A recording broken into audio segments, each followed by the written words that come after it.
보도록 하겠습니다. 다 같이 일어서서 사무엘하 2장 4절에서 11절 하나님의 말씀 교독해 보겠습니다. 어떤 사람이 다윗에게 말하여 이르되 사울을 장사한 사람은 길르앗 야베스 사람들이니이다 하매 전령을 보내 그들에게 이르되 너희가 너희 주 사울에게 이처럼 은혜를 베풀어 그를 장사하였으니 여호와께 복을 받을지어다.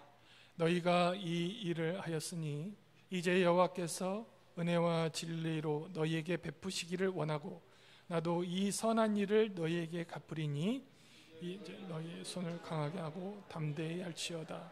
너희 주 사울이 죽었고 또 유다 족속이 내게 기름을 부어 그들의 왕으로 삼았으니라.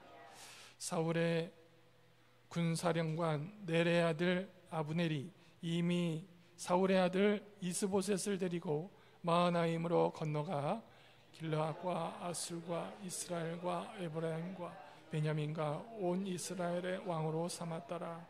사울의 아들 이스보셋이 이스라엘의 왕이 될 때가 나이가 40세이며 2해 동안 왕위에 있으니라. 유다 족속은 다윗을 따르니니 다윗이 헤브론에서 유다 족속 왕이 날 수는 7년 6개월이었더라. 아멘. 자리에 앉으시겠습니다.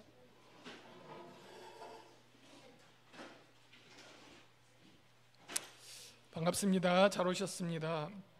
자, 우리가 이스라엘의 유명한 왕 다윗 왕에 대한 말씀을 보고 있습니다. 그런데 지난 1장 보시면 사울 왕, 초대 왕이거든요. 이 사울 왕이 어떤 전투에서 패하여 죽임을 당합니다. 그 전투가 길보아산 전투였어요. 사울 초대 왕이 무너지니까 이스라엘이 완전히 없어지는 것 같았어요. 그런데 이 사울 왕의 수석 장수라고 해야 되나요? 하여튼 최고의 국방부 장관이었죠. 아브넬이 이 사울 왕국을 블레셋, 그러니까 사울 왕이 패한 나라가 사울 왕을 죽인 나라가 블레셋인데 이 블레셋으로부터 이 사울의 국방부 장관 아브넬이 땅을 조금씩 수복해 나갔어요. 5년 6개월 동안. 그 이스라엘에 요단강이 있는데 요단강 그 동쪽 그 마하나임에서부터 사울 그 아들이 있거든요. 5년 6개월 만에 드디어 사울의 아들을 왕으로 세웁니다. 그래서 사울 왕조를 정치적으로 이 안정시키는 일을 이 사울의 국방부 장관 아브넬이 이루었습니다. 다윗 왕조는 하나님과 유대 민족의 지지를 받아서 헤브론에서 왕으로 세워졌죠. 그러니까 사울 왕 다음에 다윗이 왕을 이어받아야 되는데 그때부터 나라가 갈라지는 거예요, 남북으로. 그래서 남쪽에서는 다윗이 왕으로 세워지고 북쪽에서는 아브넬이 점점점 나라를 회복하더니 사울의 아들로 나라를 왕을 세웠습니다.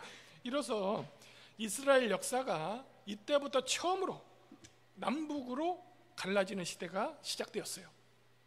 물론 불가 왕으로 북쪽에서 왕이 세워진 지 2년 만에 무너지고 남쪽에 있는 다윗이 통일을 합니다. 그런데 그 통일도 잠시밖에 못 가요. 그 아들 솔로몬 때까지밖에 못 가요. 솔로몬 이후에 또다시 이스라엘이 남북으로 갈라지는 것이죠. 이제 4절 말씀을 한번 보죠. 어떤 사람이 시작. 어떤 사람이 다윗에게 말하여 이르되 사울을 장수한 사람은 길르앗 야베스 사람. 여기 보니까 사울을 장사한 사람이 나오잖아요. 얼마 전에 사울이 죽었어요. 그 사울을 장사해 준 사람들을 남쪽 왕 다윗이 이 길르앗 야베스 사람들인데 이 사람들의 그걸 선행이라고 그래요. 그 장사 지내지. 왜냐하면은 사울 왕이 죽었잖아요, 전쟁터에서.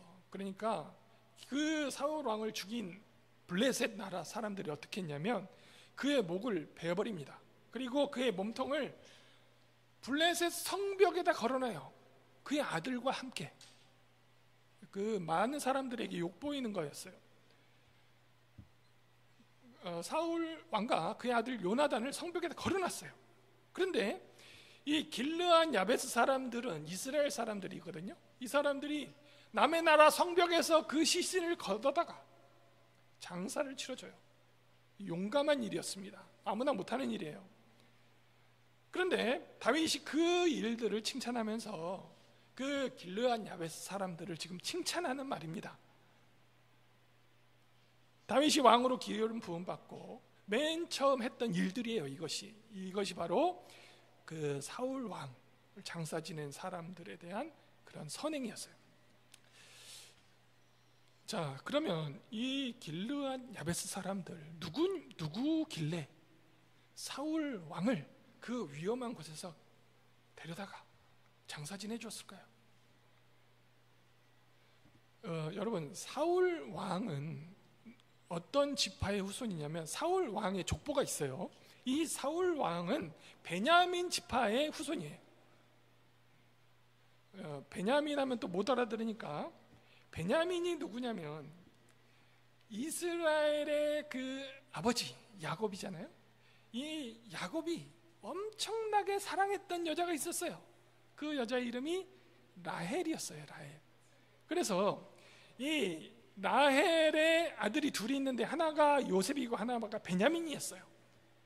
그러니까 사울 왕은 이 베냐민의 후손이에요. 그래서 베냐민 지파라고 그랬어요. 근데 이 길르앗 야베스 사람들은 이 베냐민 지파와 관련이 있어요.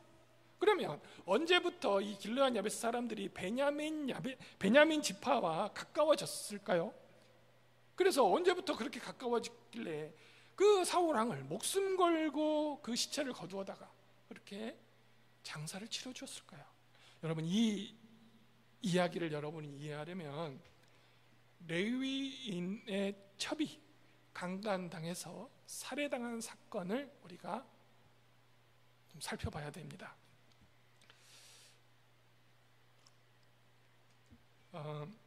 야곱의 아들들 중에 레위 지파가 있어요. 레위 지파가 이제 전통적으로 제사장 지파인데 레위인이 자기 첩을 데리고 베냐민 지역을 들어갑니다. 그 기브아라는 곳에 가서 한 노인의 집에 머물게 되는데 이 베냐민 지파의 불량배들이 그 집을 에워싸고 이 레위인을 끌어내라, 우리에게 달라 요구를 합니다. 그때 이 레위인이 자기 대신 자기 첩을 내보내 줍니다. 그때 이 베냐민 불량배들이 밤새도록 그 첩을 집단 강간하고 결국 죽여버립니다. 아침에 일어나니까 문 밖에 이 첩이 시신이 있었어요. 레위인이 이게 뚜껑이 열렸어요. 그래서 자신의 첩을 토막냅니다. 11토막을 내서 자기의 지파들 11지파에 각각 보내요. 그리고 이것을 본보기 삼아 우리가 베냐민 지파와 전쟁을 해야 된다, 이렇게 해서 전쟁을 일으킵니다. 그런데 이때 유독 길르앗 야베스 사람들만이 이 전쟁에 참여하지 않아요. 길르앗 야베스 지파는 므낫셋 지파의 후손입니다. 므낫셋이 누구냐? 아까 요셉과 베냐민이라고 그랬잖아요. 이 요셉에게 두 아들이 있었는데 이 두 아들이 야곱의 땅으로 준 땅을 물려받습니다. 아버지 대신에. 그 므낫셋 지파였어요. 그러니까 태생부터 이 길르앗 야베스 사람들과 베냐민 지파는 같은 핏줄이었어요. 어머니가 같았어요. 그들이 이 베냐민을 정복하는 전쟁에 참여하지 않아요.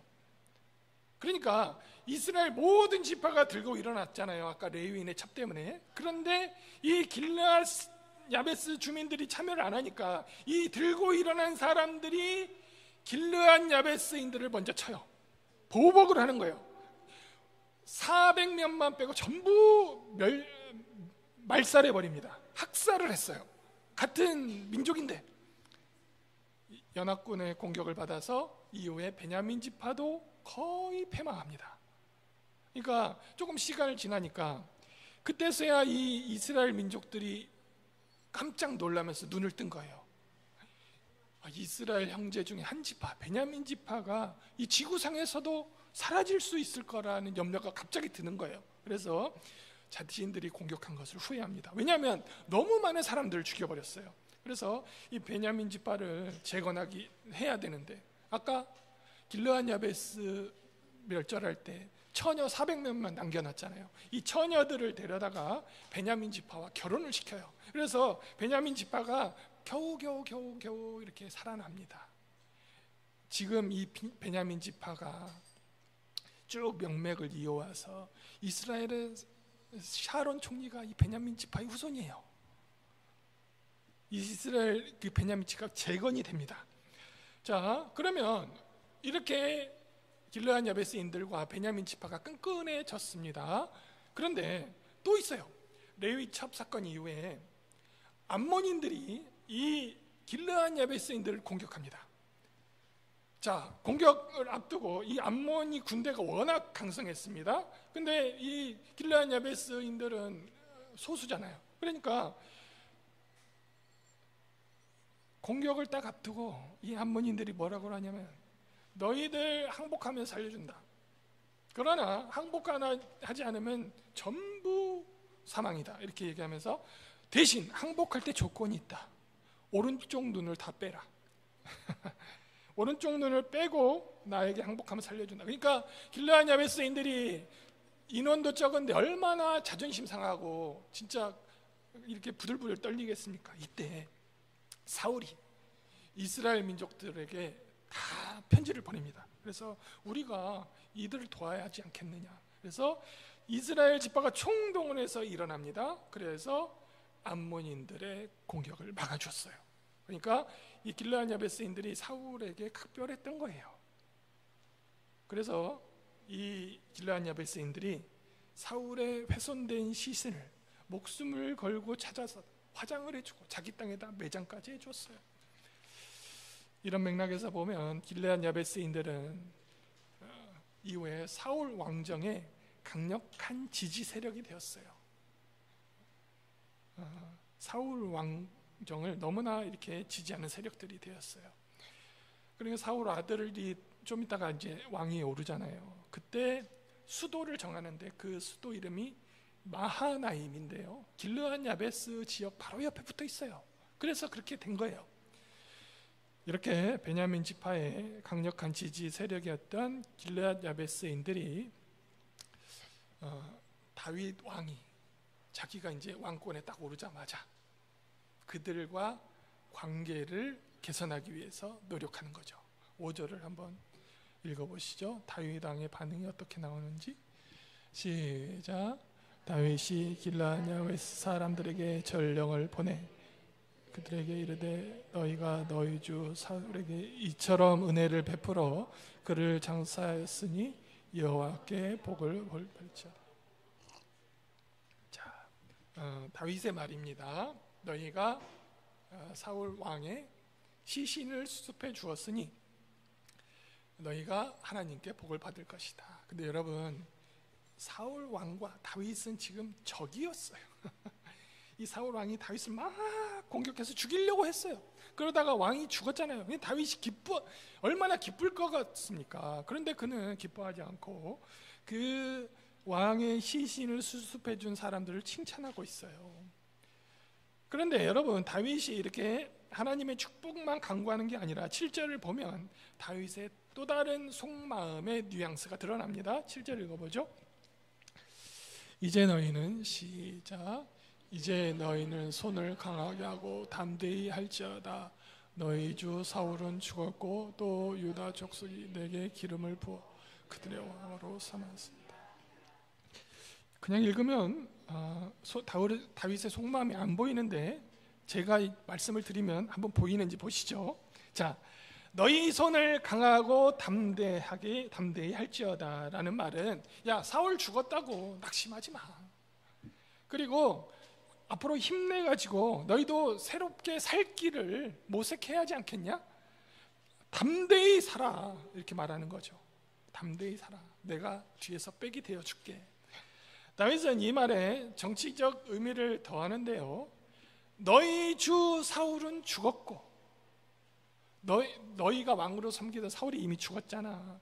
또 유다 족속이 내게 기름을 부어서 그들의 왕으로 나를 삼았어. 갑자기 이 말을 왜 합니까? 다윗은 사울과 그 아들들이 다 죽었잖아요. 이스라엘의 왕이 없는 상황을 지금 확실히 다윗이 이용하고 있어요. 사울의 가문에 절대 충성하던 길르앗 야베스인들에게 내가 유다의 왕이 되었음을 알리고 있어요.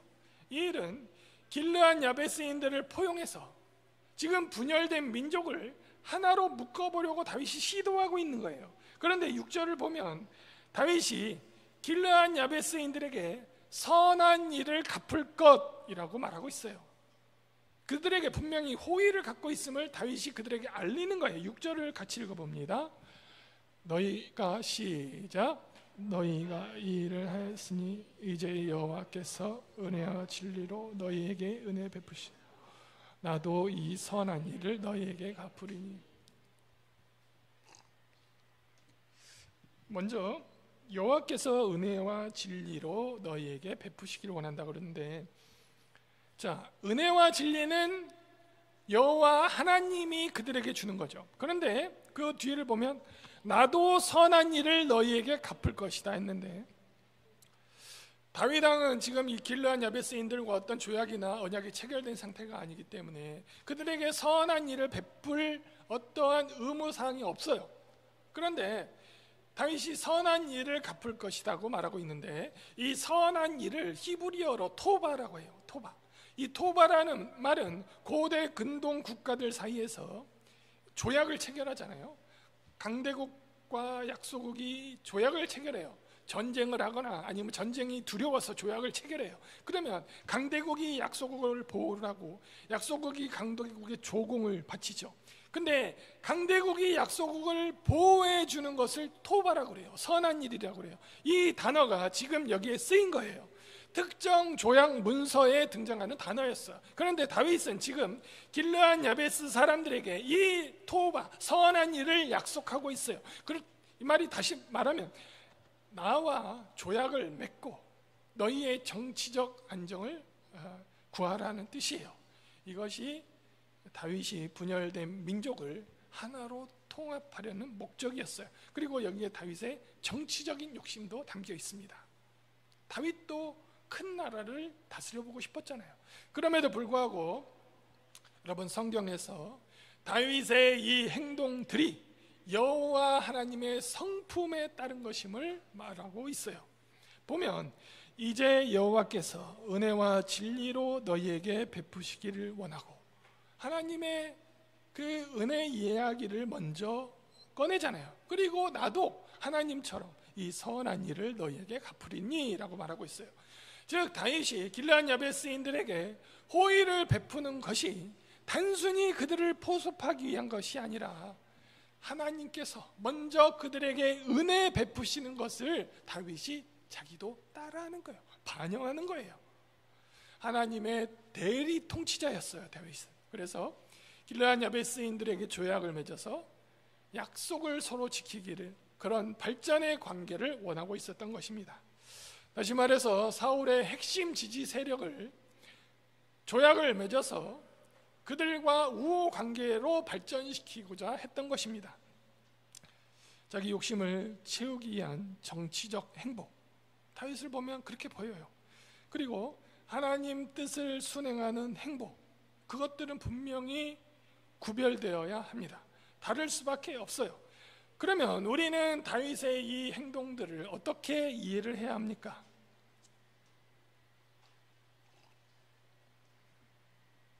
다윗의 그 행동을 보고 무작정 하나님의 뜻이라고 자신 있게 말할 수 있습니까? 성경은 하나님의 뜻이 사람들의 발걸음에 의해서 한 걸음 한 걸음 성취된다고 말씀하고 있어요. 이 일은 믿음의 사람들이 맹목적인 순종이 아니라 하나님의 그 뜻을 정확히 이해한 사람들이 자발적인 순종으로 자유의지에 의해서 한 발짝 한 발짝 순종할 때 하나님의 뜻이 이 땅 가운데서 조금씩 이루어지는 것을 말씀하고 있어요. 여러분들은 이미 다윗이 하나님 마음에 합한 사람이라는 그 말씀을 다 들었고 이해하신 상태에서 오늘 말씀을 듣기 때문에 그의 정치적인 행동들이 좋게 보이는 거예요. 하나님의 뜻으로 보이는 거예요. 하나님의 뜻이 분명하다고 여러분은 알 수 있어요. 그러나 그 당시 사람들 입장에서 다윗을 지지하는 것이 옳은지, 아니면 사울의 아들 이스보셋 가문, 이스보셋 왕가를 충성하는 것이 옳은지 매우 발견하기가 어려운 거예요. 이것은 오늘날 사는 우리들도 마찬가지예요. 목사님이 분명히 성경적인 하나님의 뜻이라고 말하지만 가끔 가다 보면 목사님의 그 행동에도 자기의 주관적인 욕심이 들어있어요. 그러면 우리는 하나님의 뜻이, 그것이 이 목사님이 하는 것이 과연 하나님의 뜻인지 아닌지 어떻게 할 수 있습니까? 우리가 아는 방법은 하나님의 뜻이 우리 눈앞에 확실해질 때, 그때 알 수 있어요. 시간이 많이 흘러서 그 목사님의 결과물들이 선하게 작동되는 것이 우리 두 눈으로 들어올 때, 그때서야 그것이 하나님의 뜻이었구나를 우리가 확신하게 된다는 말이에요. 그렇기 때문에 오늘을 사는 우리들에게 우리의 어떤 결정이 하나님의 뜻인지 아닌지 매우 우리가 결정하기가 어려워요. 그럼에도 도저히 알 수 없는 상황에도 하나님을 절대 신뢰하고 순종한 사람이 있었어요. 그 사람이 바로 요셉이었어요. 여러분, 요셉은 야곱의, 아까 이스라엘의 아버지라고 그랬잖아요. 야곱의 사랑받는 아들이었어요. 야곱이 매우 사랑하는 여자의 첫째 아들이었어요. 그런데 이 요셉을 아버지가 이뻐하니까 형들이 질투를 해요. 형이 10명이에요. 형이 그 10명이 질투를 해요. 그래서 이 요셉을 노예로 팔아버려요. 자기 형제를. 그래서 이집트로 끌려가요. 끌려가서 보디발 장군의 집에서 종으로 살아요. 그러다가 또 누명을 받아요. 보디발의 아내를 간음했다고 누명을 받아요. 그래서 억울하게 감옥에 갇혀요. 요셉이 노예와 죄수로 계속 고난을 겪어요. 근데 예전에 꾼 꿈이 있어요. 하나님의 뜻이 무엇인지 당장 도무지 알 수 없는 상황에 계속 반복해서 처하게 돼요. 그러나 그는 하나님을 신뢰하면서 자기가 서 있는 자리에서 충실하게 살아갔어요. 한 걸음 한 걸음 하나님의 뜻을 물으며 살아갔어요. 시간이 지나서 요셉이 왕의 꿈을 해몽해줘요. 그래서 이집트의 총리가, 단숨에 이집트의 총리가 돼요. 구속돼서 감옥에 있던 자가 단숨에 총리가 되고, 그 나라에 흉년이 왔을 때 7년 동안 수많은 그 주변의 민족들과 이집트 사람들을 그 가뭄에서 구원해내요. 그래서 결국 형들과도 화해를 합니다. 그들이, 요셉이 이렇게 말해요. 그들의 배신마저 하나님 계획 안에서 이스라엘을 구원하는 도구였다는 사실을 요셉이 말하는 거예요. 그 결과 요셉이 형들을 만났을 때 이렇게 얘기합니다. 너희가 나를 해하려 하였으나 하나님은 그것을 선하게 하사 오늘과 같이 많은 백성의 생명을 구원하게 하셨나니, 이렇게 형들에게 말해요. 여러분, 이걸 보세요. 하나님의 뜻이 오랜 시간에 걸쳐서 그 결과를 오랜 시간을 들여서 통해서 드러내는 것을 우리가 볼 수가 있어요. 지금 현재 도저히 하나님의 뜻이 어디 있는지 알 수 없는 상황에 여러분 처할 수 있어요. 그러나 여러분, 요셉처럼 하나님을 신뢰하세요. 그러한 믿음을 갖기를 간절히 축원드립니다. 이제 다음 내용을 보죠. 드디어 사울 왕국에 새로운 왕이 세워집니다. 8절 9절 말씀입니다. 사울의 군사령관, 시작. 사울의 군사령관 넬의 아들 아브넬이 이미 사울의 아들 이스보스를 데리고 마하나임으로 건너가 길라앗과 아슬과 이스라엘과 에브라 베냐민과 온 이스라엘 삼았더라. 자, 여기 사울의 군사령관, 국방부 장관이죠. 그가 이름이 아브넬인데 이 자가 누구를 왕으로 세우냐면 이스보셋을 왕으로 세웁니다. 그런데 여러분, 이스보셋이란 이름이 전에는 사울의 아들로 등장한 적이 없어요. 사울의 정실 부인의 아들들은 요나단, 이스위, 말기수아였고요. 사울의 정실 부인의 두 딸은 메랍과 미갈이었어요. 사울의 통치 기간 내내 이 이스보셋은 이름이 등장한 사람이 없어요. 거의 대부분 아까 말씀드린 사람들이 다였어요. 그러므로 이스보셋은 본처 아히노암의 아들이 아니라 사울의 첩의 자식이었을 가능성이 커요. 특히 이스보셋이 왕이 된 다음에 그 아브넬이, 국방부 장관이 아버지의 첩과 간통하는 것을 알게 돼요. 그래서 이스보셋이 왕이 된 상태에서 크게 화를 냅니다. 그래서 결정적으로 이 아브넬 국방부 장관과 이스보셋이 갈라져요. 그래서 그쪽 북쪽 그 이스라엘이 완전히 망해버려요. 그걸 보면 이 이스보셋이 아버지의 첩과 자기를 세워준 국방부 장관이 간통하는 것에 큰 화를 내는 것을 보면 이스보셋의 출신도 우리가 짐작할 수가 있는 거예요. 이런 점에서 볼 때 이스보셋은 왕위 계승 후보자에는 이름도 없었던 자였어요. 의외의 인물이었어요. 의외의 인물이 이렇게 왕의 자리까지 올라갈 수 있었던 유일한 이유가 뭐냐면 그 당시 실권을 쥐고 있던 이 아브넬 때문이었어요.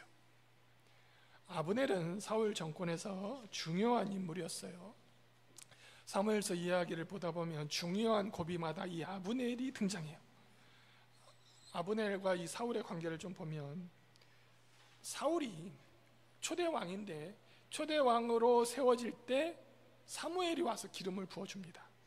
사무엘에게 기름을 부음을 받고 이 사울이 고향으로 돌아와서 가장 먼저 찾은 사람이 아브넬이에요. 이 아브넬이 누구냐? 이 사울의 작은 아빠예요. 작은 아빠. 그러니까 이 아브넬은 사울이 정치적으로 군사적으로 의지했던 사람이었어요. 다윗이 물맷돌을 던져가지고 골리앗을 딱 쓰러뜨리잖아요. 그때 이제 그것을 소식을 듣고 사울이 부릅니다. 불러서 다윗이 사울을 아련하러 가니까 그 옆에 아브넬이 앉아 있었어요. 다윗이 사울에게 계속 쫓기잖아요. 쫓겨서 너무 힘들어가지고 사울을 죽이려고 그 사울 진영에 몰래 잠입을 합니다. 텐트의 막사에 사울과 아브넬이 침상에 누워 자고 있었어요. 근데 왕을 죽이지 않고 사울 머리맡에 있던 창과 물병을 훔쳐가지고 다윗이 나옵니다. 그래서 다윗이 저 언덕 위에 올라가서 이제 다윗이 탈출하고 나서 난리가 난 거죠. 그 진영이 뒤집어졌어요. 다윗이 아브넬을 책망하면서 이렇게 말합니다. 아브넬아, 너는 큰 잘못을 저질렀다. 네가 왕을 보호할 책임이 있는데 어찌하여 왕을 경비하지 않느냐. 네가 마땅히 죽을 죄를 지었다. 이렇게 큰 소리를 쳐요.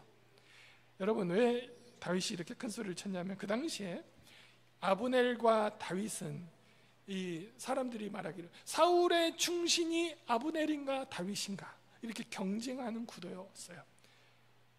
당시에 이스보셋은 무명에 가까웠어요. 그러나 이 아브넬은 매우 유명한 장수였어요.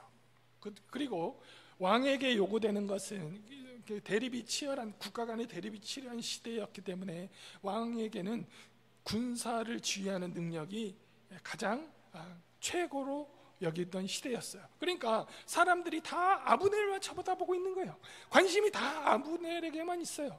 더구나 아브넬은 사울의 작은 아빠잖아요. 그러니까 이 왕권을 이어받아도 정통성이 전혀 없었던 것도 아니에요. 그런데 여러분 8절 9절을 보면 이스보셋이 사울 왕국의 왕이 되는 과정을 설명하면서 여기서 아브넬이 주도적인 역할을 하는 것이 보입니다. 각 절을 보면 이스보셋을 왕으로 세운 자가 아브넬임을 밝히고 있어요. 아브넬이 이스보셋을 왕으로 삼았더라.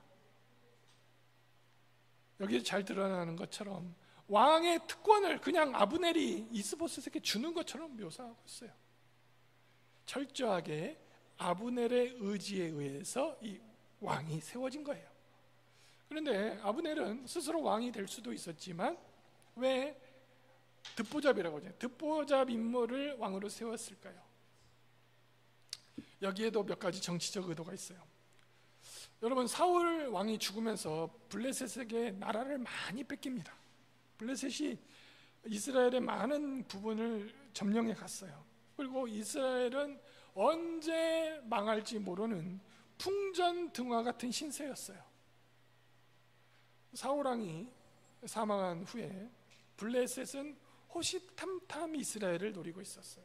또 남쪽으로 와보니까 남쪽에는 바알랑군이 다윗을 왕으로 세웠어요. 그리고 세력을 막 모아가고 있어요. 그러니까 만약에 이 두 나라가 연합해서 공격해 협공하면 이 사울 왕국이 언제 패망할지 모르는 상황이었어요. 따라서 아브넬이 그런 위험한 전국에 왕으로 자기가 자처하면 아브넬이 극심한 위험에 노출되는 거예요. 그러고 싶지 않았어요. 그래서 사울 첩에서 난 아들을 세워서 자신은 어떻게 뒤에서 수렴청정하는 거예요. 그러면서 모든 실리를 챙기는 거죠. 그러니까 이스보셋이 왕으로 세운 처음부터 그는 꼭두각시였어요. 더구나 이 이스보셋이 딱 보면 아브넬은 할아버지 같은 사람이에요. 그러니까 더욱더 그 말에 순종할 수밖에 없었어요. 이런 아브넬이 처음부터 다윗이 왕이 된 것은 다윗이 여호와의 뜻에 따라 사무엘이 기름 부어 왕이 되었잖아요. 그런데 이 아브넬 장군은 처음부터 다윗을 인정하지 않았어요. 아까 군사적 충신 관계에서도 서로 대적했었잖아요. 그래서 전혀 다윗을 신뢰하지 않았어요. 그러나 여러분, 시간이 지남에 따라 하나님이 세우신 세력은 점점 더 커가고 아브넬이 세운 나라는 점점점 힘이 빠져가게 됩니다. 나중에 어떻게 되냐면 이 아브넬이 사울 왕국을 통째로 다윗 바라데 갖다 바칩니다. 다윗을 찾아와서 사울 왕국을 통째로 넘겨주는 조약을 맺어요. 이스보셋 아래서 자신이 더 이상 건질 것이 없자 배신을 한 것입니다. 아브넬이 그 이스보셋을 왕으로 세울 때 선대 왕이 죽자마자 바로 이 왕을 세워준 것이 아니에요. 이스보셋이 왕국을 성립하는 그 시간이 굉장히 오랜 시간이 걸렸습니다. 이스보셋이 성경에 2년만 다스렸다고 말하고 있어요. 그러니까 다윗이 헤브론에서 왕이 되어서 7년 반을 다스렸고, 동시에 이스보셋이 왕으로 세워졌으면 이스보셋도 7년 반을 다스려야 되는데, 그러나 성경을 보니까 이스보셋은 2년만 다스렸어요. 이 사실을 보면 이스보셋이 왕이 되기 전에 상당 기간 동안 아브넬이 이스라엘 왕국을 지휘했다는 것이 드러나죠. 그 기간 동안 블레셋과 계속 마찰이 있었는데 정치적으로 나라가 안정되지 못한 상황이었음을 우리가 짐작할 수 있습니다. 그러면 그 5년 반 동안 아브넬은 블레셋에게 뺏긴 영토를 조금씩 계속 되찾아왔어요. 그리고 그 노력의 결과 마하나임에 수도를 세우고, 거기서 이스보셋, 이제 정치적 군사적으로 안정이 되니까 이스보셋을 왕으로 세워준 것이죠. 9절을 보면은 그때 지명들이 막 나와요. 길르앗, 아셀, 이스라엘, 에브라임, 베냐민, 이스라엘 전체. 이 아브넬이 그만큼 영토를 이렇게 넓게 수복해 갔다는 것이 드러나죠.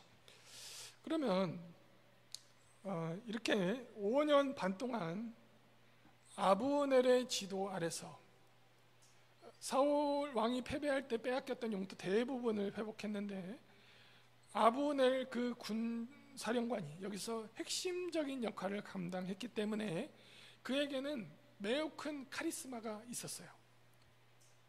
이렇게 카리스마 있는 국방부 장관, 그들이 이렇게 이스라엘 영토를 넓혀가고 있는 과정 중에 남쪽의 다윗은, 헤브론에 정착한 다윗은 그 동시 무엇을 하고 있었을까요? 다윗이 그 왕이 오른 다음에 길르앗 야베스를 포섭하려고 말씀을 드렸지만, 사울의 군대가 블레셋으로부터 아브넬이 계속 영토를 되찾으려고 노력하는 동안 다윗은 블레셋 나라과 그 이스라엘 사울 왕국의 어떤 스탠스를 취하고 있는지 기록이 없어요. 다윗이 블레셋과 맞서 싸웠는지, 아니면 여전히 블레셋의 종으로 납작 엎드려서 그렇게 구걸하고 있었는지 분명하지 않아요. 다윗이 헤브론에서 유다인들의 지지를 받아서 왕이 되었음에도 불구하고 블레셋이 다윗을 공격하지 않았잖아요. 그것을 보면 이 헤브론의 자리를 만든 다윗이 그 당시에 블레셋과 사울 왕이 엄청 강대국이잖아요. 자기는 작고.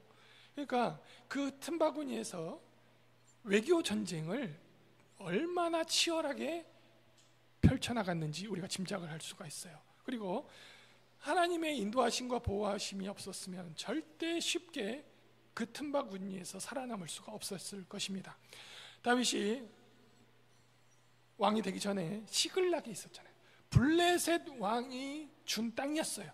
그 시글락에서 헤브론으로 왔을 뿐이고, 여전히 블레셋 사람들은 여전히 다윗을 저 꼬마 같은 어린 분봉왕 정도로 얕잡아보고 있었을 것입니다. 다윗이 이제 7년만 후에 왕국을 통일하잖아요. 사실 북쪽에서 그냥 나라를 갖다 바친 거예요. 왕이 되고 수도를 그때 예루살렘으로 옮기거든요. 그때서부터 블레셋이 다윗을 대적하기 시작해요. 다윗을 공격해 오게 된 것이죠. 여기까지가 오늘 말씀의 정리입니다. 우리는 사울이 죽은 후에 이스라엘의 다윗과 이스보셋이 왕이 되는 것을 보았습니다. 다윗은 하나님과 유다 민족의 지지를 받아서 왕이 되었고, 이스보셋은 군사령관 아브넬에 의해서 왕이 되었습니다. 그러니까 두 왕권이 시간이 지남에 따라서 한쪽은 강성해지고 한쪽은 쇠약해졌습니다. 그때 이미 벌써 이것이 정해진 거예요. 길르앗 야베스 사람들은 사울 왕조의 충신들이었어요. 사울이 죽었지만 그들은 그 아들 왕조를 섬기는 것이 그들에게 도리였어요. 이때 다윗이 그들을 찾아와서 회유를 합니다. 다윗은 그들에게 군사적, 정치적 보호를 약속하면서 그들을 포섭합니다. 여러분, 이때 이 길르앗 야베스 사람들이 어떻게 해야 했습니까? 시대의 변화를 인정하고 그들이 섬기던 주인을 바꾸는 것이 옳을까요? 성경에 길르앗 야베스 사람들이 어떻게 대답하고 어떻게 행동했는지 기록되어 있지 않습니다. 다만 성경 전체 메시지를 고려해서 짐작해보면 진정으로 충성하는 것은 진리에 대한 충성, 즉 하나님께 충성하는 것이 진짜 충성임을 우리가 알 수 있어요. 기계적으로 일관성을 유지하고 의리를 지키기 위해서 기계적으로 충성하는 것이 옳은 것이 아니라 하나님의 진리의 말씀에 대한, 항상 내가 감수성 예민하게 하나님 진리에 대해서 내 마음을 열어놓고 하나님 뜻에 충성할 때, 여러분, 그 노력이 여러분을, 저를 참 생명으로 이끌어 가는 거예요. 그 바벨론에 느부갓네살 왕이 있어요. 이 왕이 전국을 통일하고 모든 백성에게 자기 동상을 숭배하라고 지시합니다. 자기를 금신상으로 만들어서 절하라고 그랬어요. 그러나 사드락, 메삭, 아벳느고, 다니엘의 세 친구만 하나님께 충성하겠다고 그것을 거절합니다. 당시 시대적 변화, 왕의 권력의 변화, 그것을 생각하면 그들이 당연히 그 우상에 숭배했어야 해요. 그리고 모든 권력이 우상 숭배를 강요했어요. 정치 권력, 경찰 권력, 군사 권력이 강요를 했어요. 그러나 그들은 하나님의 진리에만 충성하고 거짓된 충성을 거부했어요. 우상 숭배를 거절했어요. 이에 왕이 그 소식을 듣고 불타는 풀무불을 7배나 강하게 하고 그들을 던져버리라고 했어요. 하나님께서 그들을 그 가운데 구원하십니다. 이 내용이 왕과 백성들에게 알려지고 그들이 드디어 하나님의 권능을 깨닫는 계기가 되었어요. 시대적 변화나 세속적 권위에서 권위에 기계적으로 여러분이 순응하면 하나님의 이름이 세상에 드러날 수가 없어요.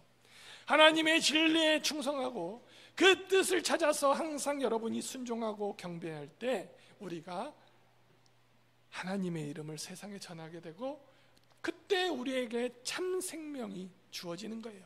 우리를 하나님께 충성하는 우리가 참 생명으로 들어가는 겁니다. 성도 여러분, 세상 속에서 판단하기 어려운 문제들이 있습니다. 이때 시대적 변화에 순응해서 판단할 것이 아니라 하나님 말씀에 근거해서 여러분의 믿음을 기준 삼고 판단하시고 순종하시기를 바랍니다. 그래서 악의 송굴에서 구원의 참 생명을 다 얻으시는 충만한 교회 성도 여러분